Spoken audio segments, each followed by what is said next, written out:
दुनिया की निगाहों में जब चाबहार पोर्ट से भारत के पीछे हटने की खबर आई तो इसे एक रणनीतिक हार, एक मजबूरी और कहीं ना कहीं अमेरिका के दबाव के आगे झुकने के रूप में पेश किया गया।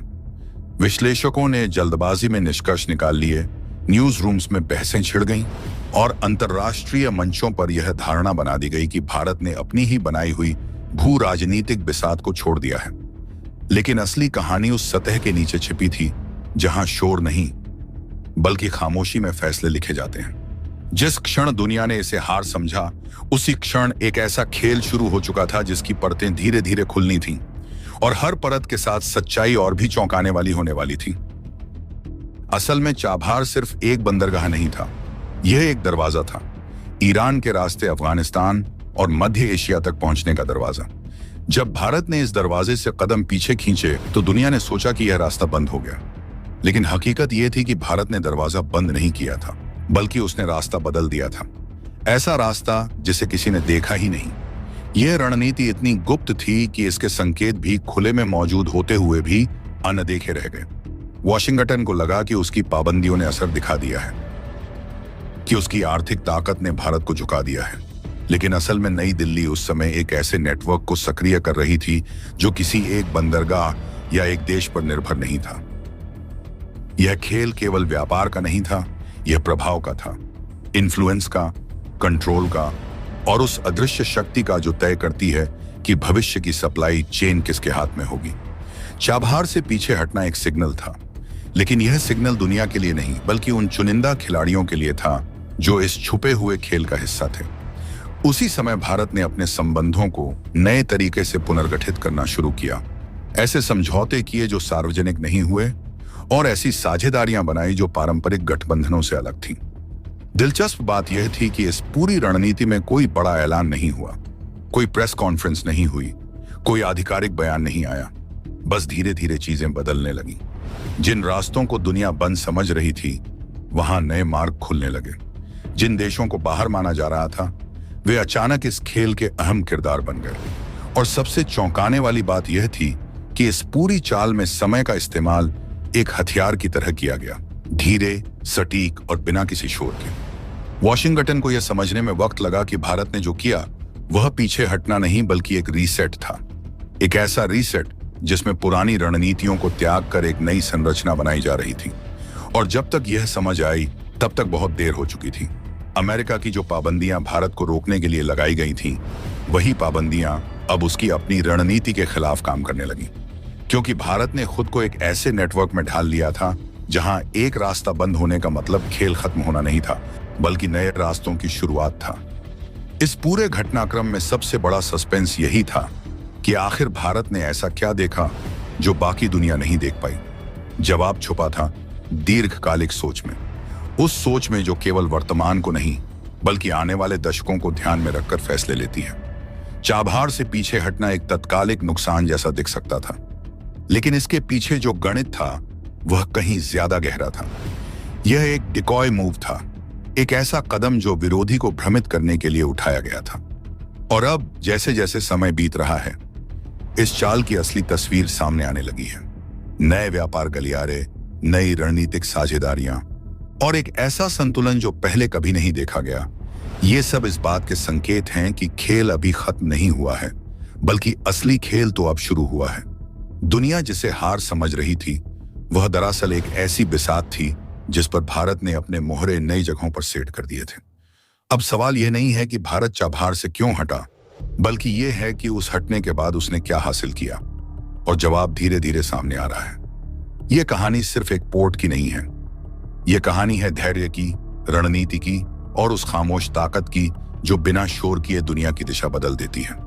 भारत, चीन और अमेरिका के बीच चल रही भू राजनीतिक प्रतिस्पर्धा का सबसे दिलचस्प अध्याय उन अदृश्य चालों में छिपा होता है जो सतह पर दिखाई नहीं देती, लेकिन जिनका असर पूरी क्षेत्रीय शक्ति संतुलन को बदल देता है। चाबहार पोर्ट भी ऐसी ही एक बिसात बन चुका था, जहां हर चाल सिर्फ व्यापार या इंफ्रास्ट्रक्चर की नहीं बल्कि रणनीतिक प्रभुत्व की थी। पहली नजर में ऐसा लगा कि भारत पर दबाव बनाया जा रहा है अमेरिका के प्रतिबंधों और कूटनीतिक संकेतों के जरिए, ताकि वह चाबहार से पीछे हट जाए। यह वही चाबहार था जो भारत को ईरान के रास्ते अफगानिस्तान और मध्य एशिया तक पहुंच देता था, बिना पाकिस्तान पर निर्भर हुए। लेकिन असली कहानी इतनी सीधी नहीं थी। यह एक बहुस्तरीय रणनीति का हिस्सा था जिसमें हर खिलाड़ी दूसरे को मात देने की कोशिश कर रहा था, और भारत इस खेल में सिर्फ प्रतिक्रिया नहीं दे रहा था, बल्कि सक्रिय रूप से खेल की दिशा तय कर रहा था। अमेरिका की मंशा को समझना मुश्किल नहीं था। वह चाहता था कि भारत ईरान से दूरी बनाए ताकि उसकी अपनी प्रतिबंध नीति प्रभावी रहे और क्षेत्र में उसकी पकड़ बनी रहे। दूसरी तरफ चीन, जो पहले से ही बेल्ट एंड रोड इनिशिएटिव के जरिए एशिया, अफ्रीका और यूरोप में अपनी आर्थिक सामरिक पकड़ मजबूत कर रहा था, चाबहार को एक संभावित अवसर के रूप में देख रहा था। अगर भारत पीछे हटता तो चीन के लिए यह सिर्फ एक पोर्ट नहीं बल्कि हिंद महासागर क्षेत्र में अपनी उपस्थिति को और गहरा करने का एक सुनहरा मौका बन सकता था। यही वजह थी कि बीजिंग ने बेहद धैर्य के साथ इंतजार किया, एक शिकारी की तरह जो सही समय आने पर ही वार करता है। लेकिन यहां भारत की चाल सबसे दिलचस्प थी। भारत ने जो कदम उठाए वे सतह पर देखने पर रक्षात्मक लग सकते थे, जैसे कि निवेश की गति धीमी करना, कुछ परियोजनाओं को रोकना या कूटनीतिक तौर पर चुप्पी साधना।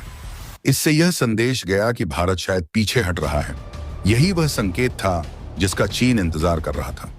जैसे ही यह धारणा बनी, चीन ने तेजी से अपने विकल्प तलाशने शुरू किए। ईरान के साथ नए निवेश प्रस्ताव, रणनीतिक साझेदारी की बातें और चाबहार के आसपास अपनी उपस्थिति बढ़ाने के संकेत। लेकिन यहीं से कहानी पलटने लगती है। भारत की यह पीछे हटने वाली चाल दरअसल एक भ्रम पैदा करने के लिए थी। असली खेल कहीं और चल रहा था, गहराई में, जहां प्लान भी आकार ले रहा था। भारत ने यह समझ लिया था कि सीधे टकराव में चीन को रोकना मुश्किल होगा, क्योंकि चीन के पास पूंजी, इंफ्रास्ट्रक्चर और तेजी से निर्णय लेने की क्षमता है।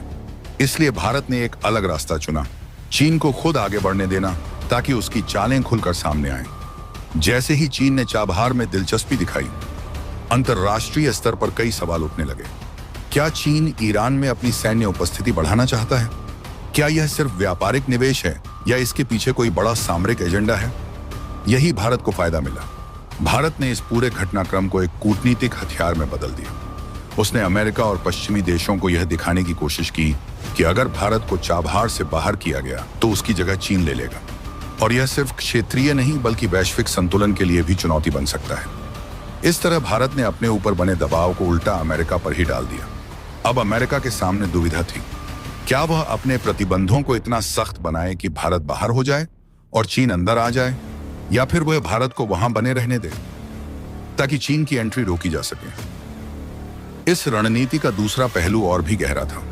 भारत ने समानांतर रूप से अपने अन्य कनेक्टिविटी प्रोजेक्ट्स को भी मजबूत करना शुरू किया, जैसे कि international north south transport corridor, जो भारत को रूस और यूरोप से जोड़ता है। इस कॉरिडोर के जरिए भारत ने यह दिखाया कि चाबहार उसके लिए महत्वपूर्ण जरूर है, लेकिन वह अकेला विकल्प नहीं है। इसका मतलब यह था कि भारत के पास विकल्प हैं, जबकि चीन अभी भी नए रास्ते तलाश रहा है।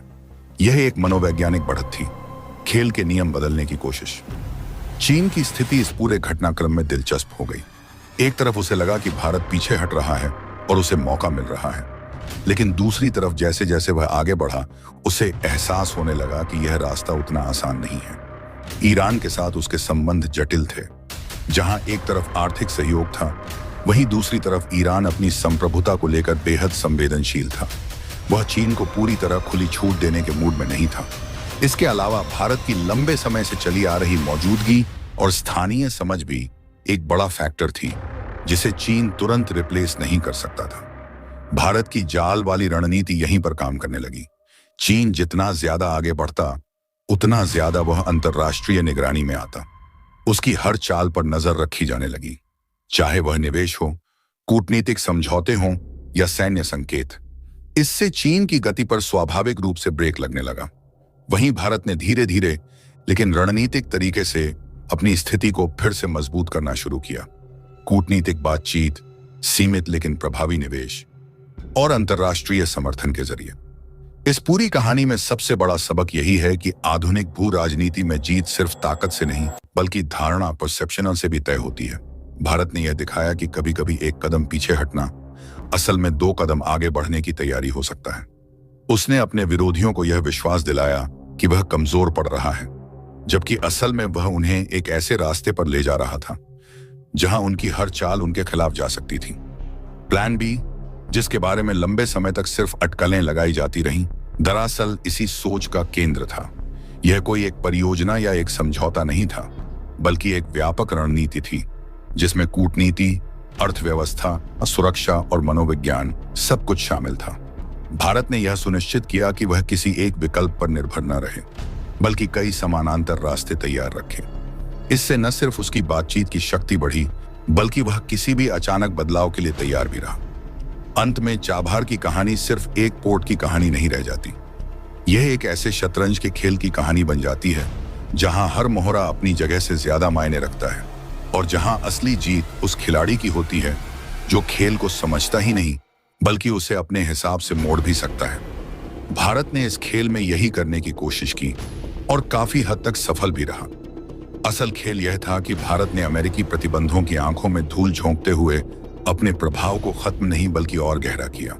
जिस वक्त दुनिया को लग रहा था कि चाबहार से भारत का तिरंगा सिमट रहा है, उसी वक्त भारत की जड़ें उस जमीन में और गहराई तक उतर रही थीं, अदृश्य लेकिन बेहद मजबूत। सूत्रों की माने तो भारत और ईरान के बीच एक ऐसा गुप्त समझौता हुआ है जिसकी भनक तक बड़े बड़े खुफिया तंत्रों को नहीं लग पाई, और यही समझौता आने वाले समय में अंतर्राष्ट्रीय समीकरणों को पूरी तरह बदल सकता है।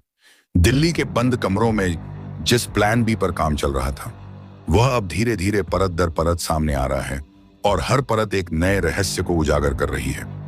यह सिर्फ एक बंदरगाह की कहानी नहीं है, यह उस मास्टर स्ट्रोक की कहानी है जिसमें भारत ने अपने विरोधियों को उनके ही खेल में उलझा दिया। जब पूरी दुनिया यह मान चुकी थी कि भारत हार गया, उसी समय 2 दिन पहले सामने आई एक खबर ने सबको चौंका दिया। एक ऐसी खबर जिसने यह संकेत दिया कि भारत अब भी खेल में है और पहले से कहीं ज्यादा मजबूत स्थिति में है। असल कहानी सतह पर दिखाई देने वाली हलचलों से कहीं ज्यादा गहरी और जटिल थी। जिस समय अंतर्राष्ट्रीय मीडिया यह निष्कर्ष निकाल रहा था कि अमेरिकी प्रतिबंधों के दबाव में भारत ईरान के चाबहार प्रोजेक्ट से धीरे धीरे पीछे हट रहा है, उसी समय पर्दे के पीछे एक ऐसा रणनीतिक खेल चल रहा था जिसने इस पूरे नैरेटिव को उलट कर रख दिया। यह केवल एक बंदरगाह या व्यापारिक गलियारे का सवाल नहीं था, बल्कि यह उस भू राजनीतिक शतरंज का हिस्सा था जिसमें हर चाल दशकों आगे की सोचकर चली जाती है। भारत ने इस पूरे प्रकरण में जिस धैर्य, चतुराई और दीर्घकालिक दृष्टि का परिचय दिया, उसने यह साफ कर दिया कि नई दिल्ली अब केवल प्रतिक्रियात्मक शक्ति नहीं रही, बल्कि वह अपनी शर्तों पर खेल को परिभाषित करने की क्षमता रखती है। जब अमेरिका ने ईरान पर कड़े आर्थिक प्रतिबंध लगाए, तो अधिकांश देशों ने अपने हितों को सुरक्षित रखने के लिए तेहरान से दूरी बनाना ही बेहतर समझा। लेकिन भारत के सामने एक अलग ही चुनौती थी। एक तरफ उसे अपने ऊर्जा सुरक्षा के लिए ईरान जैसे देश की जरूरत थी, वहीं दूसरी ओर उसे वैश्विक वित्तीय प्रणाली में अपनी स्थिति को भी बनाए रखना था, जो काफी हद तक अमेरिका के प्रभाव में संचालित होती है। ऐसे में भारत ने जो रास्ता चुना, वह सीधा नहीं बल्कि बहुस्तरीय और बेहद सूक्ष्म था। यही वह जगह थी जहां प्लान बी की नींव रखी गई। सूत्रों के अनुसार भारत और ईरान के बीच हुए इस कथित गुप्त समझौते का मूल उद्देश्य केवल चाबहार पोर्ट को बचाए रखना नहीं था, बल्कि उसे एक ऐसे रणनीतिक हब में बदलना था जो भविष्य में मध्य एशिया, रूस और यहां तक कि यूरोप के साथ भारत के संपर्क को नई दिशा दे सके। यह समझौता पारंपरिक कूटनीति से हटकर था। इसमें न तो बड़े बड़े सार्वजनिक ऐलान थे और न ही किसी प्रकार की आधिकारिक पुष्टि, लेकिन इसके संकेत कई छोटी छोटी गतिविधियों में दिखाई देने लगे थे। उदाहरण के तौर पर भारत ने चाबहार में अपने निवेश को सीधे तौर पर बढ़ाने के बजाय उसे कई अलग अलग परियोजनाओं में विभाजित कर दिया। कुछ परियोजनाएं इंफ्रास्ट्रक्चर के नाम पर थीं, कुछ लॉजिस्टिक्स के तहत और कुछ को स्थानीय साझेदारियों के माध्यम से संचालित किया गया। इससे यह हुआ कि प्रतिबंधों के दायरे में आते हुए भी भारत की उपस्थिति वहां बनी रही, बल्कि पहले से ज्यादा गहरी हो गई। यह एक तरह से डिकपलिंग विदाउट विड्रॉवल की रणनीति थी। दिखाई यह दे कि आप पीछे हट रहे हैं, लेकिन असल में आपकी जड़ें और मजबूत हो रही हों। दिल्ली के रणनीतिक गलियारों में इस पूरी योजना को बेहद गोपनीय तरीके से अंजाम दिया गया। कुछ चुनिंदा अधिकारियों और नीति निर्माताओं को ही इसकी पूरी जानकारी थी। बाकी तंत्र को केवल उतनी ही जानकारी दी गई जितनी आवश्यक थी। यही कारण था कि अंतर्राष्ट्रीय खुफिया एजेंसियां भी इस पूरे खेल को पूरी तरह समझ नहीं पाईं। उन्हें केवल सतही गतिविधियां दिख रही थीं, जबकि असली खेल कहीं और चल रहा था। इस समझौते का एक और महत्वपूर्ण पहलू था वित्तीय लेन देन का नया ढांचा। पारंपरिक डॉलर आधारित प्रणाली से हटकर भारत और ईरान ने वैकल्पिक भुगतान तंत्रों पर काम शुरू किया। इसमें स्थानीय मुद्राओं का उपयोग, बार्टर सिस्टम और तीसरे देशों के माध्यम से अप्रत्यक्ष भुगतान जैसी रणनीतियां शामिल थीं। यह कदम केवल प्रतिबंधों से बचने के लिए नहीं था, बल्कि यह एक बड़े आर्थिक बदलाव की ओर इशारा करता था, जिसमें वैश्विक व्यापार धीरे धीरे डॉलर पर अपनी निर्भरता कम कर सकता है। इसके साथ ही भारत ने चाबहार को केवल एक पोर्ट के रूप में नहीं देखा, बल्कि उसे एक गेटवे के रूप में विकसित करने की दिशा में काम किया। अफगानिस्तान, मध्य एशिया और रूस तक पहुंच बनाने के लिए यह एक महत्वपूर्ण कड़ी बन सकता था, और यही वह बिंदु था जहां यह पूरा खेल और भी दिलचस्प हो जाता है, क्योंकि यह केवल भारत और ईरान के बीच का मामला नहीं रह जाता, बल्कि इसमें कई अन्य क्षेत्रीय और वैश्विक शक्तियों के हित भी जुड़ जाते हैं। विशेषज्ञों का मानना है कि इस गुप्त समझौते के पीछे भारत की सबसे बड़ी सोच यह थी कि वह भविष्य के लिए एक ऐसा वैकल्पिक नेटवर्क तैयार करे जो किसी भी एक देश या शक्ति के दबाव में न आए। यह एक तरह से स्ट्रैटेजिक ऑटोनॉमी का विस्तार था, एक ऐसा ढांचा जिसमें भारत अपने निर्णय खुद ले सके और अपने हितों को बिना किसी बाहरी दबाव के आगे बढ़ा सके। दिलचस्प बात यह है कि इस पूरे घटनाक्रम के दौरान भारत ने सार्वजनिक रूप से कभी भी अमेरिका के खिलाफ कोई आक्रामक रुख नहीं अपनाया। उसने हमेशा संतुलित बयान दिए और यह दिखाने की कोशिश की कि वह अंतर्राष्ट्रीय नियमों का सम्मान करता है, लेकिन अंदर ही अंदर उसने अपने विकल्प खुले रखे और उन पर काम भी किया। यही वह संतुलन था जिसने इस रणनीति को सफल बनाया। ईरान के लिए भी यह समझौता कम महत्वपूर्ण नहीं था। प्रतिबंधों के कारण उसकी अर्थव्यवस्था पर भारी दबाव था, और ऐसे में भारत जैसा साझेदार उसके लिए बेहद अहम था। इस साझेदारी ने उसे न केवल आर्थिक राहत दी, बल्कि उसे यह भरोसा भी दिलाया कि वह पूरी तरह अलग थलग नहीं